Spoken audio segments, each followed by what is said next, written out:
네, 안녕하세요. 반갑습니다. 이승호 선생입니다. 자, 24년 1월 10일 정부가 주택공급 확대 및 건설 경기 보완 방안이라는 일십 대책을 내놨습니다. 그 내용이 뭔지 중요한 내용이 많기 때문에 한번 살펴보도록 하겠습니다. 자, 관계부처 합동으로 그 원문을 냈고, 원문은 국토교통부 사이트 들어가시면 확인하실 수가 있습니다. 추진 배경은 뭐 공급이 잘 안 되고 있습니다. 공급 열심히 하고 안정된 주거 환경을 위해서 우리가 이렇게 했다라는 내용입니다.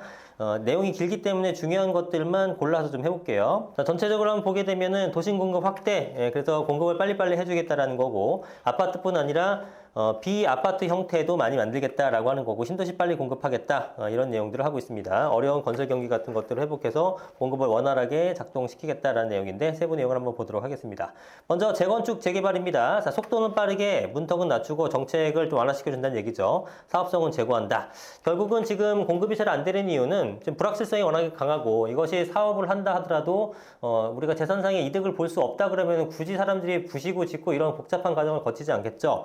결국은 돈을 좀 벌게 해줘야지만 좀 움직이는 게 사람이다 보니까 사업성을 좀 높여주고, 한마디로 용적률 같은 거 좀 풀어준다는 얘기가 되겠죠. 그 다음에 속도를 좀 빠르게 해주고, 사업성이 나아지고 속도를 빠르게 해주고 정책을 완화시켜 주게 되면은 공급이 당연히 일어나게 되겠죠.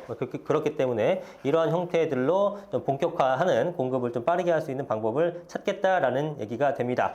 자, 그래서 안전진단 없이 재건축 착수 허용입니다. 이거 굉장히 중요한 내용이죠. 여러분들, 재건축은 안전진단이라는 제도가 있는데 30년이 지나야지만 재건축을 시행할 수 있습니다만, 사실 30년 지나도 무슨 소용이야? 안전진단에서 통과를 못하는데, 뭐 이 전 정부에서는 예비안전진단, 뭐 정밀안전진단 뭐 이런 것도 나누는 바람에 그 통과하는 것들이 거의 없었죠. 그러니까 30년 지나봤자 재건축 의미 없다, 이런 얘기가 나왔었는데, 이런 부분들에 대해서 획기적으로 개선시킨 겁니다. 안전진단 없다라는 것이 실제로 안전진단을 면제해준다 이런 개념은 아니고, 안전진단을 시행하고 나서, 안전진단 통과하고 나서 그 다음 단계 밟아 나갔던 것을 니네 안전진단을 하고 그거 외에도 별도로 진행은 해. 그러니까 투트랙으로 같이 진행을 해라. 이렇게 내용이 나오는 겁니다. 그래서 안전진단이라는 것은 사업 시행 인가 전까지만 통과하면 돼요. 그전에는 안전진단 통과해야 그 다음 단계에 거쳐갔다면, 이번에는 나름대로 니네가 추진이 설립, 조합 설립 이런 거 하게 되면서 안전진단도 별도로 신청해서 그것도 따로 해. 이렇게 되는 거죠. 그래서 굉장히 속도가 개선된 그런 효과가 나타나게 되는 겁니다. 자, 그 다음에 준공 30년이 지나고 나서 추진이 구성이 가능하다라고 하는 거죠. 기존에는 어떻게 됐냐면은 정비구역 수립한 다음에 추진위가 설립됐습니다. 물론 정비구역 정에도 추진이 있었는데요. 그거는 가칭 추진위, 법적으로 인허가 받은 추진위가 아니라 그냥 우리끼리 일단 모여서 뭔가 좀 해보고 있자. 그러다가 뭐 단계가 통과하게 되면 그때 허가를 받자였는데, 이제는 정식으로 추진위를 구성할 수 있다라는 겁니다. 이거 그래서 지금 말씀드린 것들을 도식화해서 살펴보게 되면 이해가 빠르실 텐데, 이 재건축을 좀 빨리 하는 패스트트랙 절차가 어떻게 되냐면, 현행에서는 안전진단만 1년입니다. 여기서 통과 못하는 경우도 많아요. 그러면 무한정 지나가는 겁니다. 정상적으로 했을 때 1년이고 5년이 될지 뭐 10년이 될 수도 있는 거예요. 안전진단 통과 못하는 거였어. 근데 그거를 일단 어떻게 하냐면, 안전진단 통과해서 사업시행 인가 전까지만 안전진단 통과하면 돼. 그죠? 그러면 기존에는 안전진단하고 그 다음에 정비구역 지정까지 요거 추진이라든가 조합 설립 또 못했어요. 그런데 입안 제한 단계에서부터 추진위를 허가해줘서 조합 신청, 조합 설립까지 하고 나서 그 사이에 안전진단도 받고 정비구역 지정도 하고 요걸 한 방에 하자는 겁니다. 그러니까 굉장히 속도가 빨라지죠. 여기 2년, 1년 했지만 실질적으로는 훨씬 더 걸리는 사업장들도 많았거든요. 그러니까 최소 3년 이상을 세이브를 시켰다라고 보시면 되는 겁니다. 그래서 안전진단은 사업 시행 인가 전까지만 하면 통과하게 되면 되는 거고요. 추진위도 준공 후 30년 지나면 바로 정식 추진위가 설립이 될 수 있다는 거고, 조합 신청이나 설립도 정비구역 지정과 병행해서 설립이 가능하다는 겁니다. 굉장히 단계가 단순화됐죠. 단순화라기보다는 좀 짧아졌죠. 뭐 어차피 안 하는 단계는 없어요. 삭제된 단계는 없지만 다 있지만, 이렇게 병렬로 일렬로 그 연결되어 있던 것을 한 방에 할 수 있게 하는 거니까 굉장히 좋은 아이디어고 속도를 높여줄 수 있는 그런 획기적인 정책이 아닌가라고 생각이 듭니다. 자, 그 다음에 정비사업에서 재개발 같은 것들에 대해서 노후도 충족이 안 되는 경우가 많았죠. 그러나 그런 부분도 거의 다 개선됩니다. 이제 원래는 66.7%, 3분의 2라는 노후도를 갖고 있었습니다만 60%로 완화시켜 줬고요. 그 다음에 접도율, 밀도 뭐 이런 것들. 그러니까 보통 도정법상 보게 되면은 노후도 충족해야 되고, 뭐 접도율, 뭐 호수 밀도, 뭐 도로 여건 이런 거 몇 가지 중에서 뭐 노후도를 포함한 몇 가지 이상이 돼야지만 할 수 있다. 물론 이런 조건들을 달성해야지만 그 정비구역 지정이 됐었는데, 그런 부분도 굉장히 굉장히 완화시켜 준 거죠. 그래서 웬만하면 진행할 수 있게끔 공급을 빨리 빨 수 있게끔 할 수 있는 요건을 완화시켜 줬다라는 내용으로 보시면 됩니다. 전체적으로 그런 내용으로 보시면 이해가 쉬우실 거예요. 자, 그 다음에 사업 초기에 자금이라든가 뭐 이런 것들도 지원해주겠다라고 얘기를 하는 거고, 재건축 분담금 완화 이것도 아시죠? 얼마 전에 여야가 합의를 해서 원래 3천만 원 이상부터 부과하던 거를 8천만 원 이상으로 하고, 부과 구간별에 대한 부분도 좀 완화시켜줘서 재건축 부담금을 좀 상당 부분 낮춰줬잖아요. 그거에 대해서 조속하게 시행하겠다라고 얘기를 하는 겁니다. 24년 3월 달에 개정법을 시행하겠다라고 얘기를 하는 거고, 그 다음에 부담금 산정 시 초과 이익에서 제외되는 비용 인정을 확대. 이게 이제 말이 모르시는 분은 잘 어려운데, 우리가 초과이익 환수제라는 건 재건축에만 적용되는 거고요. 그 다음에 우리가 예를 들어 10억짜리 아파트였는데 분담금 3억 내서 13억 내가 총 비용 썼는데 나중에 20억이 됐어요. 그럼 7억에 대해서 부과하는 게 아닙니다. 재건축 초과이익 환수제라는 것은.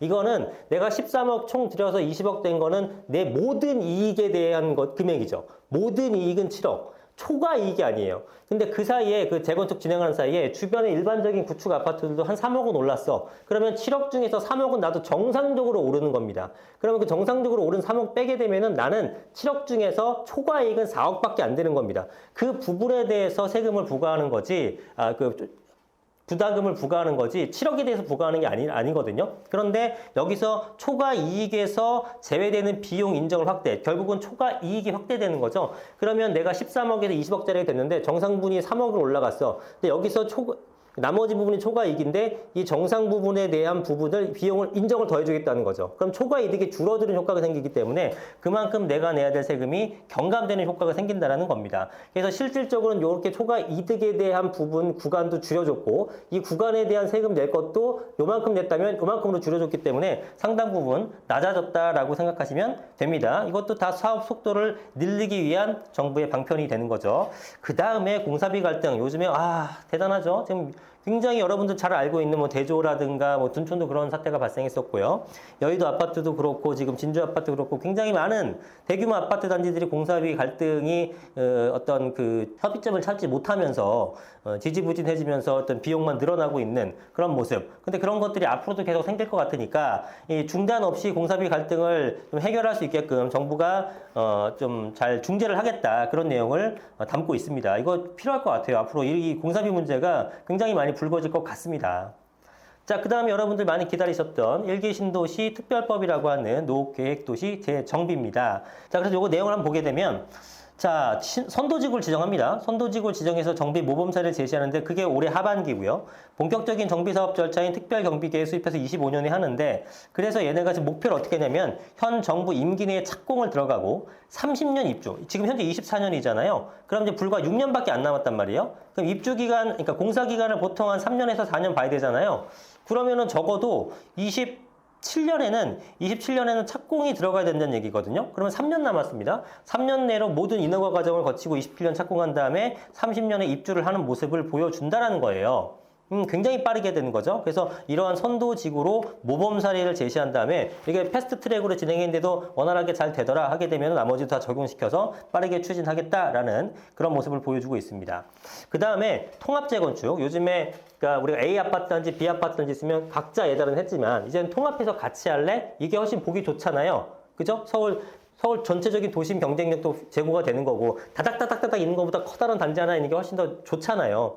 그러다 중간에 블랭크도 안 생기고 그러다 보니까 정부는 이런 걸 선호하는데 A 아파트 단지만으로도 네가 앞동이네 뒷동이네 위층이네 평수가 다르네 하면서 싸우는데 옆 단지와 같이 하라 그러니까 이게 됩니까? 잘 안 되죠. 그래서 통합이 잘 안 됐는데 니네 통합을 해. 그래도 통합을 하게 되면은 우리가 용도 지역에 대한 변경 그다음에 용적률 상향 등의 혜택을 줄게 라고 하게 되면 조금씩 양보하면서 할 가능성이 높겠죠. 그래서 이럴 경우에는 평균 용적률에서 100%포인트 이상 상향을 해주게 되고, 뭐 준주거로 변경할 때는 500%도 받을 수 있다는 겁니다. 그러면은 지금 분당에 시범단지 아파트가 이렇게 4군데 있는데, 뭐 2000세대 넘는 것도 있고, 2000세대 좀 안 되는 것도 있고, 다 합치면 8000세대가 조금 넘어요. 8000한 200세대 되는데, 그런 것들 통합해서 용적률 상향받게 되면은, 둔촌주공을 넘어서는 초대형 메모드급 단지가 탄생할 수 있다는 거죠. 그래서 이러한 형태들로 유도를 하겠다라고 정부는 얘기를 하고 있는 것도 우리가 좀 눈여겨야 될 필요성이 있죠. 금융지원도 강화하겠다. 이런 내용은 구체적으로 보지 않겠습니다. 궁금하신 분들은 들어가서 원문 내용을 보도록 하시고요. 중요한 내용만 뽑아서 하겠습니다. 시간 관계상. 자, 그래도 뭐 공공 역할을 하고 차질 없이 이행하겠다. 뭐 좋은 얘기 했고요. 그 다음에 소규모 정비 및 도심 복합 사업, 우리가 뭐 소위 얘기하는 뭐 가로주택 정비 사업, 모아타운 신통, 그 다음에 소규모 정비 사업 이런 거 등등인데, 일단은 아까도 말씀드렸다시피 노후도 요건을 66.7%, 3분의 2에서 60%로 줄여주고, 관리적 같은 경우는 50%까지 낮춰져서 사업 대상지를 좀 확대할 수 있게끔 하는 모습을 보이고 있습니다. 그다음 절차도 간소합니다. 기존의 5분의 4 동의율을 4분의 3으로 75%로 조합 설립 주민 동의를 완화시켰고요. 통합심의 대상화 때 교통경과심 이런 것들 각각 다 심의를 받고 통과시키니까 시간이 오래 걸렸는데, 야, 니네 다 갖고 와봐. 내가 한 번에 좀 처리할게 하면서 오케이 해서 한 번에 통과, 이런 식으로 해서 속도를 늘려주겠다라고 해서 사업기간을 단축시키겠다는 그런 얘기도 하고 있죠. 자, 그리고 뭐 인센티브랑 자금 지원 강화 이런 얘기도 하고 있고, 미니 뉴타운 지원 확대, 지금 방금 얘기했었던 재정비 촉진지구내 사업 같은 경우는 50%로 완화해서 노후도 요건을 낮춰주면서 사업 추진을 확대시키고 있는 것들이고요. 이런 사업들들. 그 다음에 소규모 정비 사업 같은 것들도 중소규모의 신규 촉진 지구를 지자체 합동 공부하고 용적률 완화, 결국은 용적률을 법정 1.2배까지 하겠다. 그러니까 서울시에서 진행하는 웬만한 것들, 뭐 서울시뿐만은 아니지만 서울시가 주로 이제 주도적이니까 이런 것들에 대해서 용적률 상향시켜줘서 야, 빨리빨리 공급 좀 해, 이런 내용을 담고 있다고 보시면 돼요. 그래서 빌라 시장이 굉장히 좋아질 걸로 예상이 됩니다. 다양한 유형의 주택 공급, 결국은 아파트가 거의 60% 비중을 차지하다 보니까 비아파트 쪽으로 더 많은 비중을 확대하려고 하는 겁니다. 궁극적으로는 모든 사람들이 아파트에 살면 좋긴 하지만 뭐 자금 여력이라든가 이런 어떤 각자의 처한 상황에 따라서 아파트를 들어가지 못하는 분들 상당히 많잖아요. 그런 분들을 위해서 비아파트 부분에 대한 주거 형태를 다양화시키는 건 당연히 필요한 전략이고, 그러한 내용을 지금 담고 있는 겁니다. 주거 사다리 역할을 하는 소형주택에 대한 공급 규제를 개선, 한마디로 공급을 많이 시킬 수 있게끔 세제 혜택을 도와주겠다는 겁니다. 여기가 이제 여러분들이 궁금해했던 또 내용이라고 볼 수 있겠는데, 이런 것들은 뭐 이제 사업자적 측면이니까 보통 300세대까지만 지을 수 있던 도생을 더 넓게, 더 크게 지을 수 있게끔 해주는 거고, 주차장이라든가 방 설치도 좀 제한해서 우리가 좀 여러 가지 완화해줄 테니까 공급을 좀 많이 해라, 이런 내용을 담고 있고요. 그 다음에 이것도 오피스텔 금지, 발코니 설치가 안 됐었잖아요. 오피스텔에서 발코니 보신 적 없죠? 이런 것들에 대해서 전면적으로 허용해 주겠다라고 합니다. 그 다음에 중심상업지역은 공동주택 100%가 원래 안 됐습니다. 예. 왜냐하면 상업지인데 다 주택만 짓게 되면 상업지 역할을 못 하다 보니까 최소한 일정 비율은 상업지를 지어라 라고 상업 관련된 용도를 지어라 라고 했던 건데, 그게 이제 보통 10%였어요. 그것도 원래 20%였는데 너무 뭐라 하니까 10%로 지은 거죠. 왜냐하면 요즘 솔직히 상가지면 뭐 분양됩니까? 주택 지어야지만 그것도 분양 안정성이 있기 때문에 지을 수 있는 유인이 생기는 건데, 이 비율을 줄여줬지만 이것도 부담스럽다고 하니까 이걸 완전히 없애고, 오케이, 중심상업지역에도 100% 주택을 지을 수 있어, 그러니까 좀 많이 지어, 이렇게 얘기하는 거죠. 이런 내용들.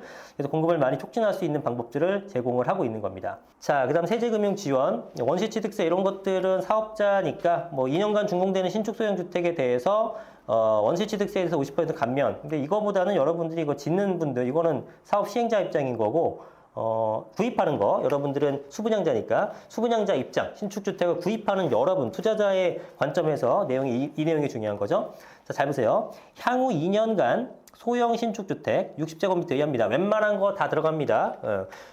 방 3개짜리도 다 60제곱미터 이하예요. 대부분은 아주 커다란 4룸이라든가 3룸 제외하고는 여러분이 구입하는 서울에서 볼 수 있는, 수도권에서 볼 수 있는 웬만한 주택들은 다 이런 것들이다. 방 3개짜리 이하는 거의 60 이하라고 보시면 거의 무방합니다.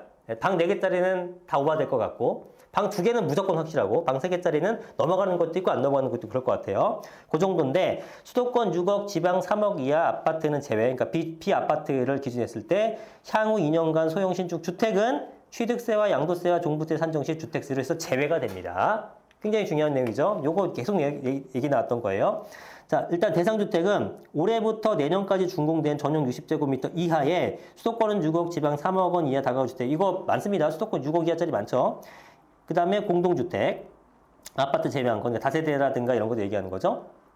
그 다음에 도시형 생활주택, 주거형 오피스텔까지 25년 내년 말까지 최초 구입 시, 그러니까 그 신축주택을 얘기하는 겁니다. 미분양을 해소시키기 위한 방안이기 때문에 최초 구입 시 취득세, 양도세, 종부세 할 때 주택세에서 제외해 주겠다는 겁니다. 그러니까 요 A라는 여기에 속한 주택을 사게 되면 나중에 이게 양도세 혜택 받나요? 요거는 양도세를 냅니다. 요걸 내는데, 내가 원래 갖고 있었던 가라는 주택, 나라는 주택이 있으면 3주택으로서 내가 가주택을 팔았을 때 세금을 내는 게 아니라, 이건 없다고 보고 2주택이니까 나는 2주택 세금을 낸다. 그렇게 생각하시면 돼요.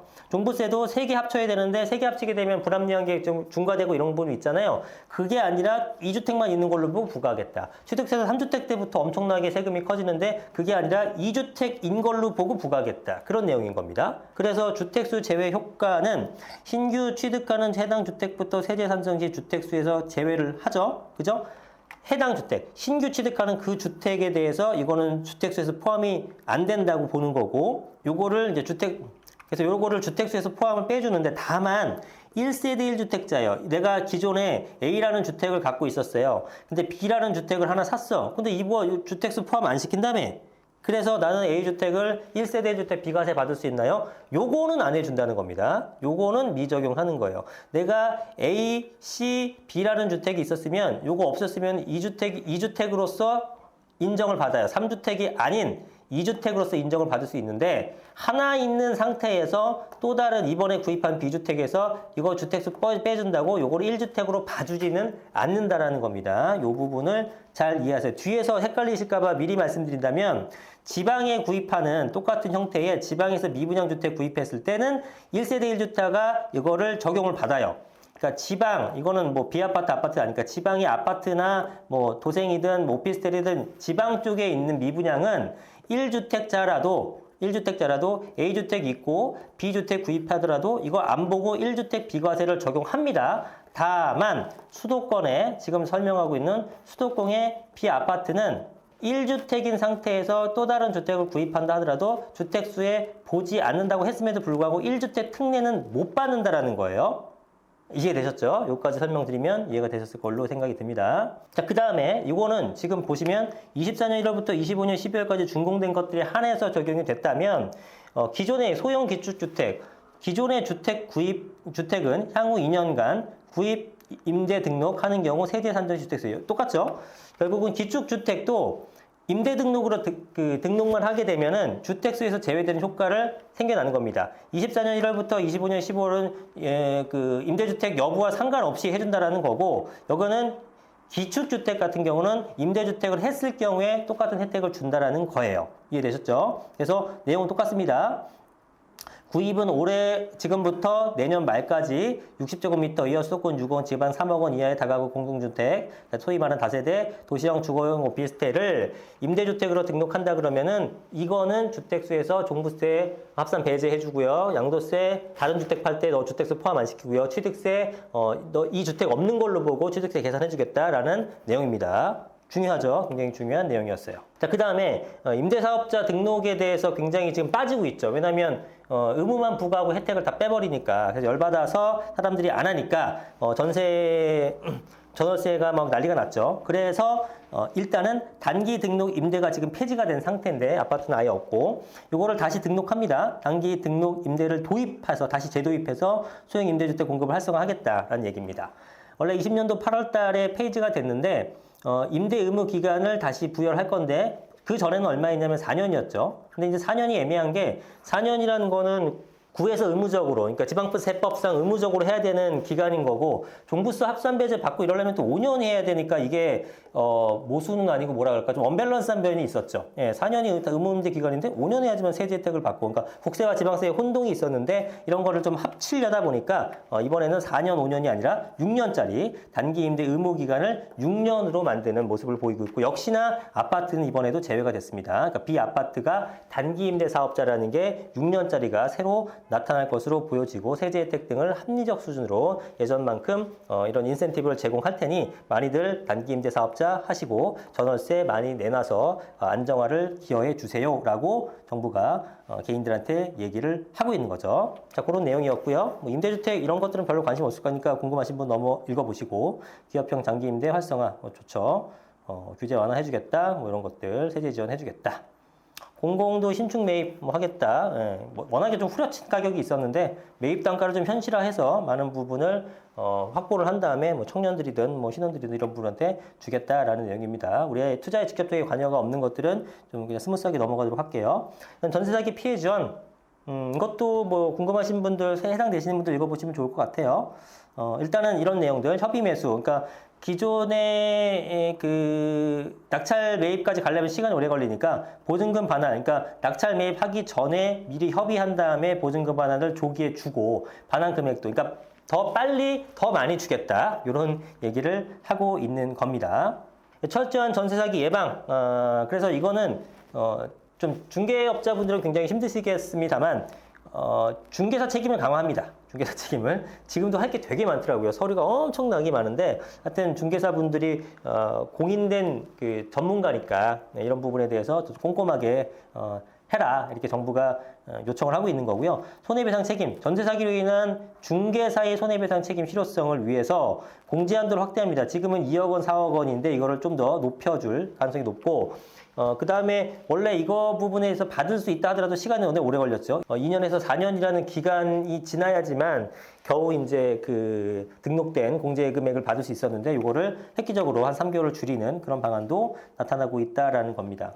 그래서 임대인이 체납했던 부분들, 그 다음에 등기부에 포함되지 않는, 드러나지 않는 확정일자 부여 현황이나 전세사기 방지 특약 등을 중개사가 모든 걸 직접 확인하고 설명 의무를 해야 되기 때문에 여러분들은 좋죠. 투자자분들은 굉장히 편할 것 같고, 뭐, 중개업자분들이 다 해주시니까. 그러나 중개사 입장에서는 굉장히 피곤하기 때문에 아마 중개사의 인기가 좀 시들해지지 않을까라는 생각도 들고요. 어쨌든 일이 굉장히 많아졌다. 하지만 이런 걸 통해서 전세 사기라든가 이런 부분을 상당 부분 낮추는 효과는 뭐 있을 것도 같다라는 생각이 듭니다. 자, 그런 내용. 그 다음에 신도시 등 준공주택. 뭐 공공주택은 우리가 직접 관여할 건 아니지만 어쨌든 공공주택의 공급을 확대해서 많은 분들이 집을 매수할 수 있도록 해주겠다라는 내용이 있고요. 공공택지 소송 속도를 높여주겠다. 그 다음에 이제 그린벨트 해제 가능, 이런 얘기가 있죠. 그린벨트 해제 가능. 그래서 왜냐면은 지금 1기, 2기, 3기 신도시까지 지정하고 보니까 서울의 위성도시 역할을 할 수 있는 땅이 이제 근교에는 없죠.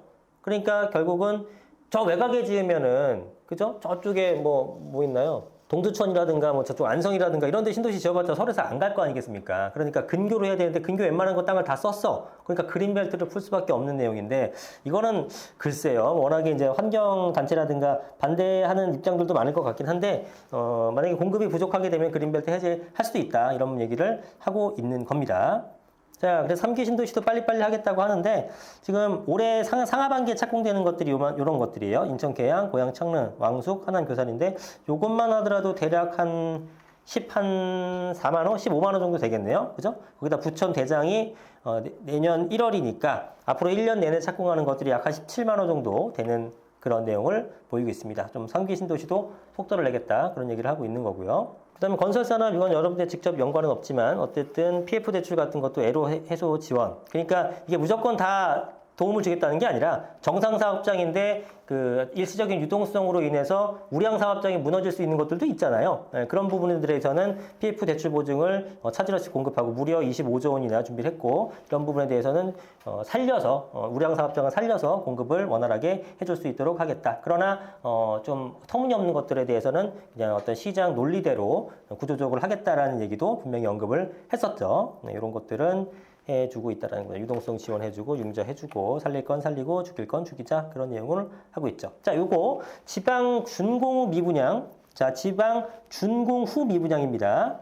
그냥 미분양 말고 분양했는데 잘 안 되고 있어요가 아니라 완공까지 했는데 분양이 안 된 것들, 그 중에서 지방에 있는 것들 이 부분에서 세부담 경감을 해주는 겁니다. 사업자는 넘어가고 구입자 볼게요, 여러분들. 자, 구입자가 향후 2년간 준공 후 미분양, 준공 후라는 것도 중요합니다. 준공하고 있는 거, 공사하고 있는 거 말고 준공 후 미분양, 소위 악성 미분양이라고 하는 준공 후 미분양을 85제곱미터 이하의 6억 원 이하, 30평대 이하이면서 33평 미만이면서 6억 원 이하인 것들을 최초 구입하는 경우 이땐 세대 산정 시 주택수에서 제외를 해줍니다. 그런데 아까 수도권의 비주택 같은 경우는 1주택자가 구입하더라도 그거는 1세대 1주택 특례를 적용받지 못했으나 여기서는 이러한 지방의 그 준공후 미분양 주택 같은 경우는 1주택자가 구입하더라도 1세대 1주택 특례를 적용을 해줍니다. 요 차이가 분명히 있기 때문에 반드시 기억을 하셔야 되고요.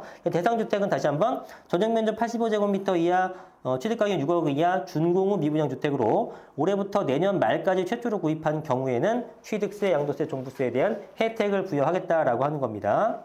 그리고 기존 1세대 1주택자도 1세대 1주택 특례 유지. 1주택자들은 이런 지방의 주택을, 이건 아파트도 포함되는 거니까 아파트 같은 거 매입하셔도 좋겠다라고 생각이 듭니다. 그 다음에 인구 감소 지역. 기존 1주택자가 인구 감소 지역 주택 한 채. 뭐 가액이라든가 지역은 추후 발표. 이게 뭐 인구 감소 지역이 뭐 89개인가 지자체가 되게 많은데 뭐 강화군도 있고 뭐 가평도 있고 뭐 이런데 이런 것들에서 신규 취득 시 1주택자로 간주해서 1세대 1주택 특례 적용 마찬가지입니다. 아까 마찬가지로 이런 것들도 인구 감소 지역에서도 신규 취득하더라도 1주택 특례를 적용할 수 있다. 기존 1주택자가 새롭게 구입하더라도 너 그냥 1주택자로 계속 봐줄게. 그러니까 구입해. 이런 내용을 하고 있죠. 자, 정상화 지원해주겠다. 그런 얘기들. 건설사와 관련 리스크를 완화해주겠다. 뭐 이런 얘기를 하고 있고 건설 투자 활성화, 건설 투자 활성화 해야겠죠. 이런 것들을 얘기하고 있고 있습니다. 그래서 공급을 좀 많이 늘려질 것 같다라는 그런 얘기를 하고 있습니다. 이런 내용들이 이번에 발표한 내용들입니다. 어려운 내용은 크게 없을 거고요. 결국은 공급을 좀 활성화시키기 위해서 여러 가지 지원책을 마련하고 구입하는 사람들에 대해서 세대 혜택을 지원해주게 되면서 결국은 공급을 하는 사람들은 공급이 원활하게 잘 되려면 분양이 잘 돼야지만 공급을 할 거 아니겠습니까? 지금 공급해봤자 아무도 안 살 것 같으면 공급 자체를 안 하게 되니까 나중에 더 큰 문제가 누적돼서 뻥 터질 수 있기 때문에 살 사람들 많이 살 수 있게끔 세제 혜택을 지원해주고 살 사람들 많아졌으니까 수요자 늘었으니까 공급을 빨리빨리 해줘. 대신에 이런 과정 속에서 인허가를 우리가 빨리 할 수 있게끔 도움을 주고 자금 지원 해줄게. 이런 내용들이 주를 이루고 있는 그런 일십 대책이었습니다. 자, 그래서 이 내용을 따라서 여러분들 개인들이 투자에 임하실 때 이 정책의 혜택을 볼 수 있는 부분들을 잘 찾아서 하시면 좋을 것 같아요. 비주택 쪽의 활성화가 좀 원활해질 것 같고 지방의 미분양, 중공업 미분양들은 85제곱미터 6억 이하라는 어떤 전제 조건이 깔렸지만 그런 것들에 대해서 좀 더 많은 거래가 있지 않을까 생각이 들고요. 일기 신도시도 이번에 이제 빠르게 진행하게 되니까 이쪽에서 통합적으로 진행할 수 있는 그런 단지들 위주로 가격이 좀 올라가지 않을까라는 판단이 듭니다. 재건축이 사업성을 제고를 시켜주고 속도를 좀 높인다고 하니까 사실은 재건축에 대해서 가장 우려스러웠던 건 뭐냐면 저층 재건축이 다 사라지고 중층 재건축만 남다 보니까 현행법상 용적률로 계산해 보게 되면은 할 게 없습니다. 해봤자 남는 게 없어. 그랬던 부분이 속도를 제고시켜주고 사업성을 용적률을 높여주는 이러한 특별법이 적용이 된다면, 이런 정책들이 적용이 된다면 아무래도 조금 더 공급 활성화가 되게 되면서 움직임이 좀 커지지 않을까라는 생각이 듭니다. 자, 오늘 영상은 여기까지 하겠습니다. 구독과 좋아요 많이 눌러주시고 더 좋은 영상으로 찾아뵙도록 하겠습니다. 감사합니다. 이승우 소장이었습니다.